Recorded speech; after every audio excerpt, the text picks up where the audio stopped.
Sumqayıtda Uşaq Parkı ətrafında narazılıq yaranıb. Hadisəni şəhərin 13-cü mikrorayonunda yerləşən Uşaq Parkında baş verdiyi bildirilir. Sumqayıt.tv-yə müraciət edən sakinlərin iddiasına görə parkda quraşdırılmış yelləncəklər və sürüşkənlər naməlum səbəbdən qıfıl, tros və iplərlə bağlanıb.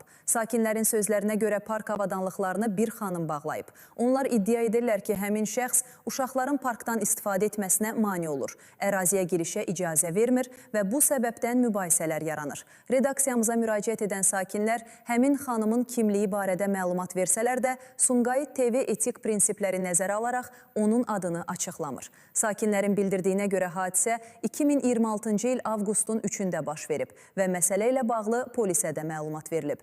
Vətəndaşlar hesab edirlər ki, ictimai istifadəyə verilmiş Uşaq Parkının bu şəkildə məhdudlaşdırılması qəbul edilməzdir və aidiyyəti qurumların məsələyə hüquqi qiymət verməsini gözləyirlər. Qeyd edək ki, xəbərdə yer alan məlumatlar sakinlərin iddialarına əsaslanır. Sumqayıt TV məsələ ilə bağlı qarşı tərəfin və aidiyyəti dövlət qurumlarının mövqeyini dərc etməyə hazırdır. Rəsmi açıqlama daxil olduğu təqdirdə material yenilənəcək.